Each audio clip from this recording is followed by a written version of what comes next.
Space, the final frontier.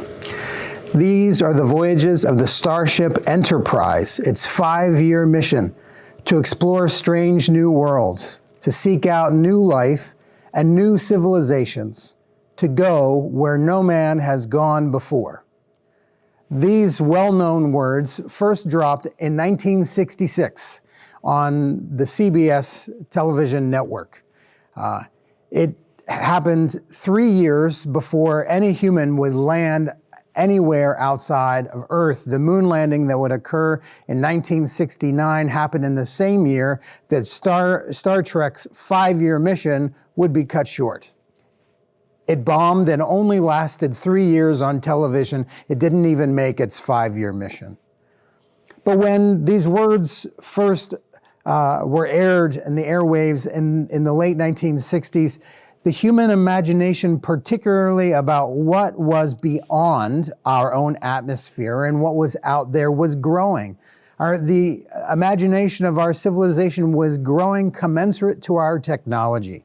We had new computer technology and new aerospace technology that could propel shuttles and probes into the far reaches beyond our atmosphere. 1969, with the moon landing, our imagination only grew. Could we put into place that which seemed to be fictional in 1966 to explore strange new worlds and to seek out new life and civilizations? It's this question that has always, I think, been with humanity. What is beyond? What is beyond our planet and beyond our life? In 1977, our imagination would explode once more, May 25th, when Star Wars: A New Hope landed in theaters, and our own imagination of what life could be like in other galaxies, what could be out there, continued to expand. But in 1986, with the explosion of the Challenger shuttle, we realized how costly and how difficult and at what price such space exploration can happen. It's not as easy as in television shows or in movies to move beyond our world, but space can be a dangerous place, and getting there can be costly and difficult. In 2003, after the explosion of the Columbia shuttle, the United States decided to mothball its program of sending humans into space, and instead we have relied since then on rovers and satellites to take pictures and to probe the ends of our own solar system, to land on Mars, and to continue to study and learn about the asteroid belt, about the realm beyond our solar system, to take pictures and photograph and explore other galaxies, and even to understand things like black holes and the potential existence of dark matter and its implications for us. Space continues to be something not just in our imagination, but the final frontier that we continue to learn about and have interest in. And yet, with all that is out there, all the stars and galaxies and all that is out there, so often our life is very localized. Our own concerns and worries exist in our own bubble, even with all that is out there. The imagination about space is not something new to the 20th or 21st century. For millennia, those who were seafaring or those who were cartographers and put maps together relied on the stars to create calendars, to create maps, to create an understanding of the seasons.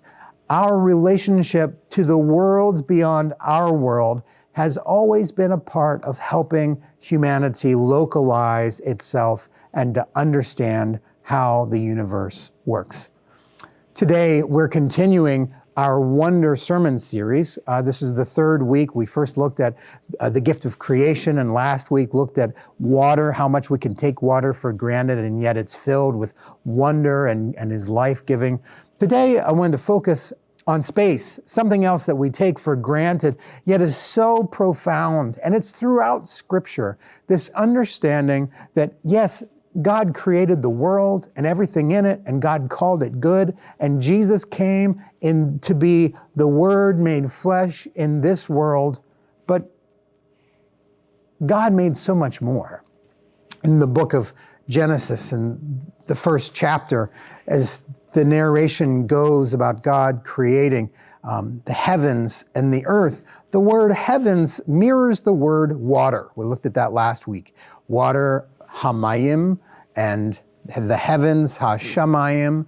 It's an understanding that heavens mirrors the water below. It's the clouds and it's the mist, but it's also anything beyond, anything up. Of course, those who were writing the Hebrew scriptures millennia ago did not have the technology to probe the stars or to send satellites out and to understand, but they knew there was a deep and wise understanding that everything that was in existence was created by the same creator God, not a sun god or a water god or a moon god, but only one God.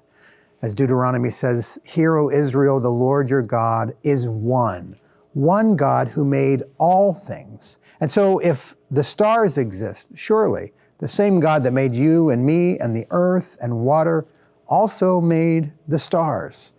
In the psalm that was read today, it says that the heavens and the stars and the planets, everything that has been created, God fashioned them and God placed each star in the sky. And then the psalmist says, and what is it? What am I then of any importance to you, O God?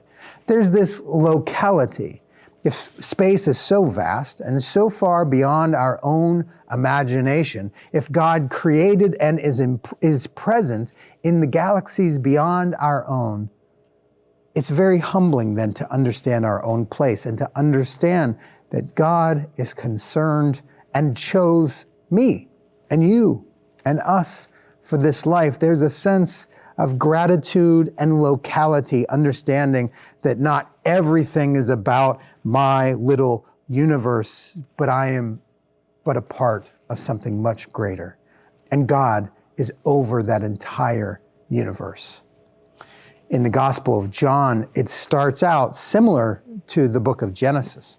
Genesis says, in the beginning, when God began creating, and John says, in the beginning also was the Word. And the Word was God, and the Word was with God. And that Word, in the understanding of the Gospel of John, is Jesus himself, that Jesus was not created at a later point by God, but Jesus was present and a part of all things that were created. Again, it's a locality, an understanding the place of God and the place of Jesus. That if Jesus entered into this life and this world, and yet was a part of fashioning of all worlds and everything that existed, doesn't that indicate some significance that as insignificant of a blip the planet Earth could seem in all that exists, there is some significance that God chose through the person of Jesus, who we call the Christ, to enter into this existence and to show us the nature and the heart of a God who is so big and so vast. So in the Gospel of John, we're reminded that God is creator, but God is also redeemer. That God is enormous and unfathomable, but God is also knowable. And God was made flesh and is present among us. I decided to explore space when we think about wonder because the purpose of this series is to use creation in many ways as a mirror for God to get us out of some of the things that trap us on a regular basis. Our own worries, our own fears, our own preoccupations, our own egos, the constructs that we make for ourselves. Our world can become sometimes pretty small if you think relatively. How large our communities are, or our state, or our country. But if you expand it to our solar system, or to our galaxy, or to the verse beyond our galaxy, we can begin to get a different sense of perspective, that when we look above us at night and we see the moon, we often don't think about it. We don't think about journeying to the moon, and yet it's always there. It's there when the light is shining. It's there when the light is not shining. We are positioned in a very small place in a very vast creation. So there are 3 points that I wanted to reflect on today as we use the space beyond the planet Earth to help us to understand God, because it also mirrors the nature of God. Anything that God has created shows us a little bit of the nature of God. And so the first is that space is vast, and understanding that and our place in it can give us some perspective. Jesus talked to his disciples about birds of the air and lilies of the field, and when he was trying to tell them not to worry or to be afraid or to be preoccupied with certain things, saying that God cared for this creation, and he was seeking to give them perspective. In the same way, the psalm that was read today gives us the same perspective, that if God created all of the stars, and if there's so much that out there that we don't understand, and yet we have breath of life in our lungs, it can give us some perspective. I think right now, as much as any time, it is helpful and healthy for us to get perspective. Facing the pandemic that we are with COVID-19 and the repercussions of being isolated and the economic repercussions, there's a lot to be concerned and worried about. We're displaced from our normal sense of control, but the reality, when we think about the vastness of creation and all that we yet don't know, hopefully, it can give us a sense that we don't need to be in control of everything. Because after all, control is just an illusion, which leads me to the second thing that space can teach us if we think about what is beyond our own planet and existence. And that is that we are subjects of our environment. We are subjects of our environment. We may think that we plan things out and exercise control of the climate and the temperature and our schedule and our lifestyle and our food, but the reality is you and I are sitting on a rock that is rotating in an ellipse, not a perfect circle, but in an ellipse in motion around a giant ball of fire. Our existence is completely dependent upon that circular motion, which has gravitational effects of other rocks that are circling the same ball of fire, that our moods are affected. How many of you were positively affected yesterday with the weather, and perhaps even today with the weather? When we are in orbit where we absorb more of the sun's rays, plants come alive. Trees respond, and I think humans do also. We want to get outside. We want to be in the sun. But what happens when the rotation changes and the earth shifts and the days are darker and it begins to be cold? We are affected by that. Seasonal affective disorder is one of the modern understandings of how simply the change in our relationship to the sun can affect folks with depression or changed mood or increased anxiety. We are not in total control, but we are subject to our environment, and we're not alone. Our environment is a part of this greater system in place that God has put into order. The next point that I wanted to lift up is that God is a God of systems and of laws. Not laws like the law of Moses or human laws, but the laws of physics and aerodynamics and other laws that today we are discovering at lightning speed as our own scientific methods have increased and our own technology and the abilities to understand through technology have increased. But the laws have been in place since Genesis was written and since far before that. The laws are not dependent on our knowledge or our understanding, but God who created all things also created gravity and created black holes and dark matter and other things that hold the universe together. So often I hear of a false dichotomy.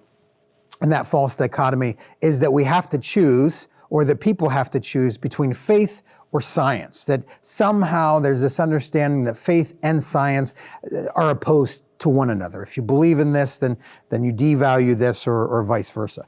And for me, to be honest with you, that seems like a ridiculous conversation. Of course, we believe people in faith should believe in science, because science doesn't replace God the Creator, and science doesn't replace our understanding of a loving and creating God. Science answers a different kind of question. Science answers the question of how. Science is really about a method of understanding, scientific method of experimentation and of hypotheses and testing. It helps us to understand how. Today we have a better and better understanding of how than we ever have of the human genome, of space and forces inside and outside of our planet, but it does not replace the question that faith seeks to answer, which is why? Why? Why am I here? Why have I been given this life? What is our purpose? And what are we to do with the gift of life? God is not a God who only works by breaking the rules, by parting the seas when they shouldn't be parted, or by breaking open the sky. But God is a God of systems and principles and rules, which leads me to the third point, is that space should remind us, as humbling as it is to understand that we are small, it should remind us that God is both enormous and God is very present.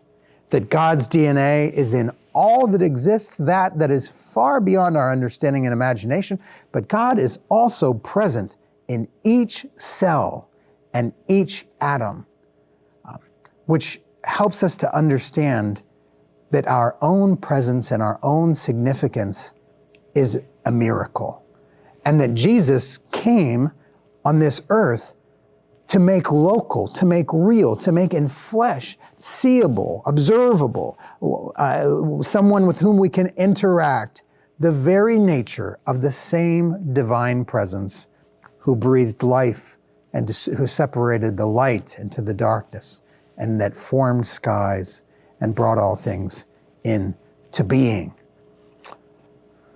One of the, back to Star Trek, if you don't know by now, it's been a lifelong obsession and comfort for me to watch the different iterations of Star Trek. One of the things that is reoccurring throughout all of the different Star Trek series is this idea of an M-class planet. Now, M in the Star Trek universe means Minshara, which is the Vulcan word for an inhabitable planet. So an M-class planet is a planet like Earth. It has water, it has an atmosphere that is sustainable to carbon-based life forms. And so anytime the Enterprise or its crew goes into another place, they look for the M-class planets, which are inhabitable by life forms and where they themselves can exist.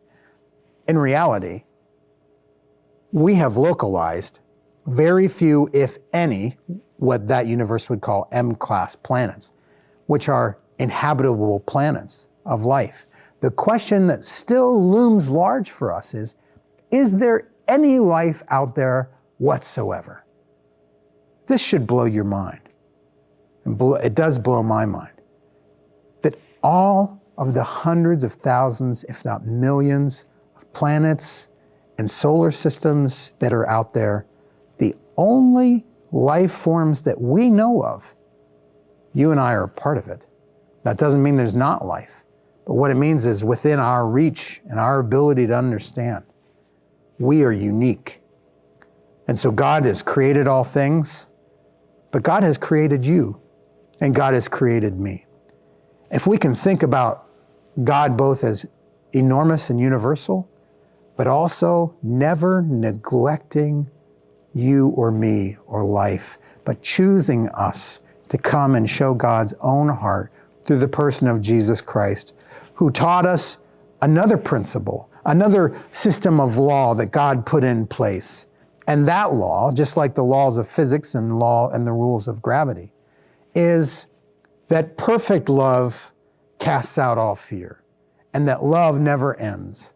Jesus showed us that to live into the greatest fulfillment of our humanity, this very unique gift that we've not been able to find anywhere else in all of the galaxies, to fulfill the greatest gift of our humanity is for us to love the God who created us, who chose us for this life, and to love our siblings, our neighbors, as ourselves. So during this very, very interesting moment, difficult, peculiar moment in time, I encourage you to look up, whether it be during the day or the night, and get a sense of locality. Think maybe for a minute how small we are. That with all that is out there, even though we may not ever discover new life or civilizations or planets, how small we are. And yet, for all of our smallness, how unique the gift of our breath is and our life. And not only how unique our breath and our life, but the person in the same room with us, the person who lives down the street. We have this short moment in history. Science helps us understand how things work and how the universe functions. But our faith teaches us what to do with it. And it teaches us that we are loved, not because we have done anything, but we are loved because God chose us and God chose to create us. And then we are called to love. So friends, as we go forward, take time to look up and remember that no matter how small we may feel, that we are loved and we are called to love. And may this be what drives us to find a sense of peace that passes understanding. Go in God's peace and God's love. Amen.